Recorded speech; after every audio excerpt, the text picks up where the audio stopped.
TRI report फर्जी बता रहे हैं, टीआरआई रिपोर्ट फर्जी बता रहे हैं। और उसके बाद ये भी कह रहे हैं कि जो भाषा संस्कृति की बात आदिवासी तो कर रहे हैं। संविधान फर्जी है? मैं आपसे पूछती हूँ, क्या संविधान के अंतर्गत ये जो चौथा स्तंभ मीडिया फर्जी है? क्या आप लिखित जो संविधान है वो फर्जी है? क्या इस देश के प्रधानमंत्री फर्जी है? क्या इनके महतो जो कुर्मी है उनके विधायक और सांसद फर्जी है? तो ये चिंता का विषय है, ये राजनीति है। 1950 वो तो गलत बता। करोड़ों कुर्मियों में एक आदिवासी बेटी अगर भारी हो रही है तो ये अंदाजा लगाइए कि अगर सभी आदिवासी निकल के आएंगे तो इनको क्या जवाब मिलेगा, किन किन को ये गाली देंगे, किन किन को मारेंगे ये लोग। तो इतना मैं इन लोगों को बता दे रही हूँ, तांत्या, मामा, भील, भगवान बिरसा मुंडा, वीर बुधू भगत, फूलो जानो, इन सब की मैं खून हूँ और इनकी वंशज हूँ। तो आपके कुर्मी और कुर्मियों के भौकाली देने से निशा भगत का भौकाल खत्म नहीं होने वाला है। जयराम जी के पार्टी में आप रहे हैं, जयराम जी जिस वजह से आपको निकाले कि नहीं, आप सामाजिक मुद्दा को लेके जो आप उठाए थे उसके लिए निकाले। आज जयराम जी खुद जो है, जयराम मातो अपने समाज की तरफ एक तरफा हो गए, आप कैसे देख रहे हैं? जो प्रकृति पूजक हम आदिवासी हैं, तो अगर हिंदू का संस्कृति मिलता है इसका मतलब वो हमारा आरक्षण खा रहे हैं क्या? ये तो आरक्षण का खेला है। कॉपी कर रहे हैं, वो हमारी कॉपी किए हैं, वो झूठ की राजनीति कर रहे हैं, वो झूठ का आदिवासी है, ये सिर्फ मुखौटा है। 20 सितंबर को कुर्मी समाज का रेल टेको महा आंदोलन है, उनके खिलाफ में उतरूंगा या उतरेंगे। तो ये देखते हुए आदिवासी समाज ने आज प्रेस कॉन्फ्रेंस भी किए।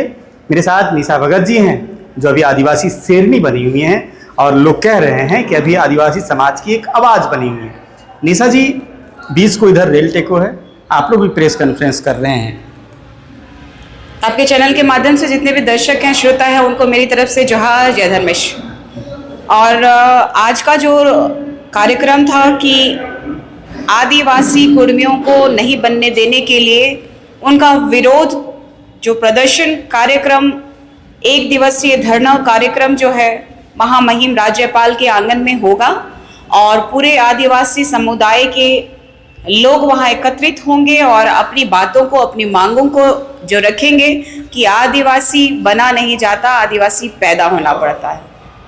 आप कहते हैं आदिवासी बना नहीं जाता, आदिवासी पैदा होते हैं। कुर्मी समाज के लोग भी कह रहे हैं कि उनका डीएनए आपस में ही मैच नहीं कर रहा है, चाहे वो ये सिद्ध कर देना चाहिए था। और भारत सरकार तो सीधे भारत सरकार को चैलेंज करना चाहिए कि हमारा डीएनए जो मैच कर रहा है, लगातार आप लोगों का डीएनए को खारिज क्यों कर दिया?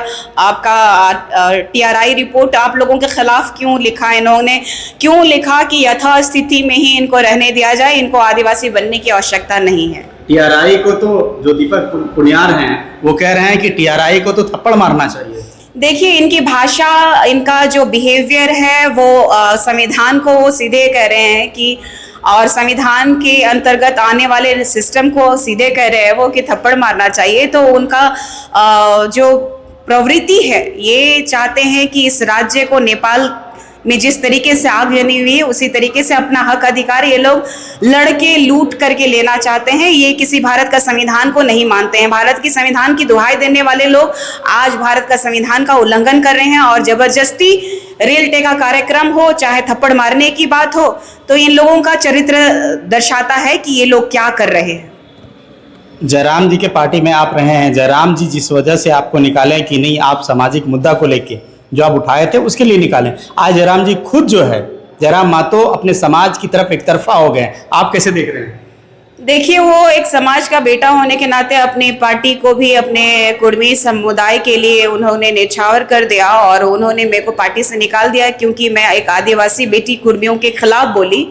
और सबसे बड़ी बात है कि आज आपने देखा होगा कि देवेंद्र नाथ महतो का बयान आ रहा है कि जो भी लोग आएंगे जेल कैंप पार्टी में, तो झारखंड को क्या है, आपने सुना होगा, देखा होगा कि आप बताइए। नहीं, कि उसको क्या बोलते, बेचने की बात कर रहे हैं लोग, बर्बाद करने की बात कर रहे हैं। तो इन लोगों की मंशा का पता चलता है कि इन लोगों का जो एक समुदाय के लोग, पहले इन्होंने कहा कि भाषा आंदोलन की लड़ाई लड़ी, फिर ये लोग खतियान का मांग किया, फिर आज जो राजनीति रोटी सेकने के लिए भोले भाले कुर्मी लोगों को, कुर्मियों को ये लोग बहला फुसला करके ये आंदोलन का एक दो लोग जो है हीरो बनने के लिए आंदोलन का रूप लेकर के ये लोग फिर से पुनः जेल में उन मासूमों को भेजने का काम कर रहे हैं जो खेती बाड़ी कर अपने जीविकोपार्जन करते हैं।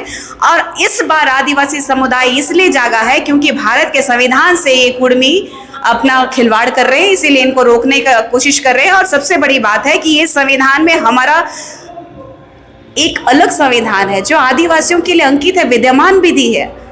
इनको पता होना चाहिए कि विद्यमान विधि वालों को नहीं छेड़ना है, और इनको पता होना चाहिए कि हम रूढ़िवादियों को नहीं छेड़ना चाहिए। आदिकाल से वास करने वालों से आप डीएनए की बात कर रहे हैं तो इस भारत सरकार से जाके पूछिए, और अपना डीएनए देना है तो भारत सरकार के पास जाके दीजिए।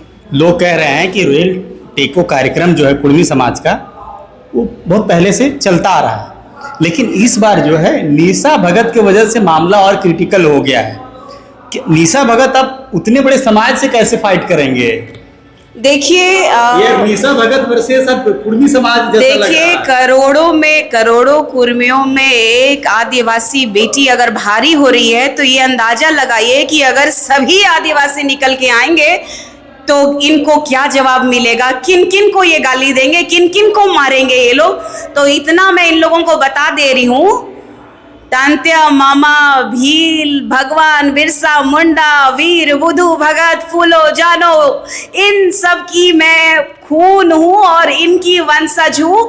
तो आपके कुर्मी और कुर्मियों के भौकाली देने से निशा भगत का भौकाल खत्म नहीं होने वाला है। निशा भगत आदिवासी है, हमारा कुछ भी नहीं बिगड़ेगा, क्योंकि जब जब आदिवासियों में प्रहार, चाहे वो अंग्रेज ही क्यों ना हो, चाहे इस झारखंड राज्य को अलग करने के लिए ही क्यों ना हो, तब तब आदिवासियों ने अपनी आवाज उठाई है। और आदिवासी बेटी को जिस तरीके से ये लोग नीचा दिखाने का काम कर रहे हैं, अगर इनके पास तथ्य और प्रमाण होते तो शायद इनको TRI रिपोर्ट जो है पॉजिटिव मिलता और ये आदिवासी में शामिल भी हो चुके होते। सिर्फ और सिर्फ ये लोग हैं आदिवासियों को और कुर्मियों को लड़ाने का काम कर रहे हैं। TRI रिपोर्ट फर्जी बता रहे हैं, TRI रिपोर्ट फर्जी बता रहे हैं। और उसके बाद ये भी कह रहे हैं कि जो भाषा संस्कृति की बात आदिवासी तो क्या कर रहे हैं, संविधान फर्जी है? मैं आपसे पूछती हूँ, क्या संविधान के अंतर्गत ये जो चौथा स्तंभ मीडिया फर्जी है?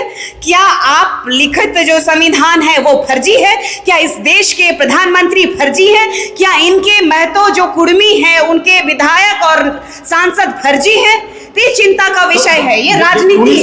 1950 वो तो गलत बता रहे हैं। कितना साल अभी कितना हो रहा है आप ही बताइए? 2025 हो रहा है। 2025 तक आपको सिर्फ और सिर्फ ना मिला है। आदिवासी में जब जब आप शामिल होना चाहें आपको ना मिला है, तो आप हाँ किस जगह की बात कर रहे हैं, कैसी बात कर रहे हैं? षड्यंत्र है एकदम।